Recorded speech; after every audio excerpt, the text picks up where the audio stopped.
Turquie vient de découvrir la deuxième plus grande réserve de terres rares au monde. Ça change tout. Ah. L'un des plus grands maux de tête des constructeurs de VE est leur dépendance aux terres dites rares, un groupe d'éléments chimiques clés pour le secteur, bien qu'ensemble, ils ne soient pas aussi rares que leur nom l'indique. Leur chaîne d'approvisionnement est limitée. La demande et les prix sont à la hausse et ils sont souvent marqués par une dépendance vis-à-vis de la Chine, ce qui leur confère une valeur géopolitique. Pour compléter le tableau, ils jouent un rôle stratégique. Ce panorama complexe pourrait cependant être dessiné dans les années à venir. La Turquie vient d'annoncer la découverte d'une immense réserve de terres rares dans le district de Beylikova en Anatolie centrale, qui lui permettra de se tailler une place cruciale dans le secteur. Les calculs du gouvernement, distillés par son ministre de l'énergie, soulignent qu'il ajoute 694 millions de tonnes d'éléments de terres rares, ce qui en ferait, souligne-t-il, la deuxième plus grande réserve au monde, seulement derrière Bayanoba en Chine avec 800 millions de tonnes. Pas très loin derrière, hein. Ce qui est rare est toujours précieux. L'accès n'est pas facile car on ne les trouve pas partout dans le monde. On parle de matériaux utilisés dans des produits technologiques hautement stratégiques, l'industrie aéronautique, la défense, le spatial, le biomédical. Ils sont utilisés dans de nombreux domaines. Dans une première phase, le gouvernement prévoit de traiter 1200 tonnes par an. Bien que son objectif aille beaucoup plus loin, à la fin, on traitera 570 000 tonnes de minéral par an. De ce minéral traité, nous obtiendrons 10 000 tonnes d'oxyde de terre rare. Nous parlons de 72 000 tonnes de barytine, 70 000 tonnes de fluorite, 250 tonnes de thorium, déclare Don Mez.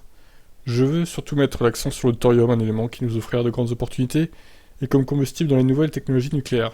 Le nouveau pool de Beylikova comprend 10 des 17 éléments qui composent le groupe de terres rares. Outre cette variété et cette abondance, un autre des grands avantages du gisement est que le minéral est relativement proche de la surface, entre 50 cm et 1 mètre, ce qui facilite son extraction. Par conséquent, vos coûts seront bien inférieurs. On dirait bien qu'ils ont mis la main sur une véritable mine d'or, mine de terre rare providentielle.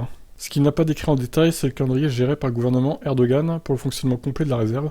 Il a seulement glissé que l'installation pilote pour travailler dans la région sera achevée d'ici 1 an. Pour que la construction de l'usine de production industrielle démarre, il faudra attendre la fin des travaux et d'études et de recherche et développement. La vue est tournée vers l'industrie nationale turque, mais aussi vers le juteux marché international. Nous aurons la possibilité d'exporter. Ça va faire les affaires de TOG, le constructeur qui va lancer des voitures électriques, là. Ils vont pouvoir en bénéficier de toutes ces terres rares. L'Europe est l'une des régions qui pourrait bénéficier du nouveau scénario et réduire sa dépendance vis-à-vis de la Chine. Dans la boîte des terres rares, une étiquette quelque peu déroutante, puisque comme le souligne le collège officiel des géologues, il ne s'agit pas vraiment de terre. Des éléments tels que le scandium, l'yttrium, le cérium, tout ça, sont inclus aux applications multiples et surtout précieuses de l'industrie technologique, seront les clés dans le développement de moteurs électriques, le développement d'outils astronomiques ou d'écouteurs, d'enceintes, de disques durs, d'ordinateurs, de capteurs. Bien que dans le secteur de l'automobile électrique, par exemple, on tente déjà de limiter la dépendance excessive à ce type d'éléments, la vérité est que la demande devrait continuer à augmenter au cours des prochaines années. Le cabinet du conseil Adama Intelligence calcule par exemple que la consommation mondiale de terres rares pour les aimants s'élèvera à quelques 15,7 milliards de dollars en 2030, ce qui quadruplerait presque le volume enregistré l'an dernier. Très bien, écoutez, voilà, bonne nouvelle pour l'Europe, bonne nouvelle pour la Turquie. Un gisement monstrueux de terres rares fait son apparition miraculeusement. Qu'est-ce que vous en pensez? Ciao.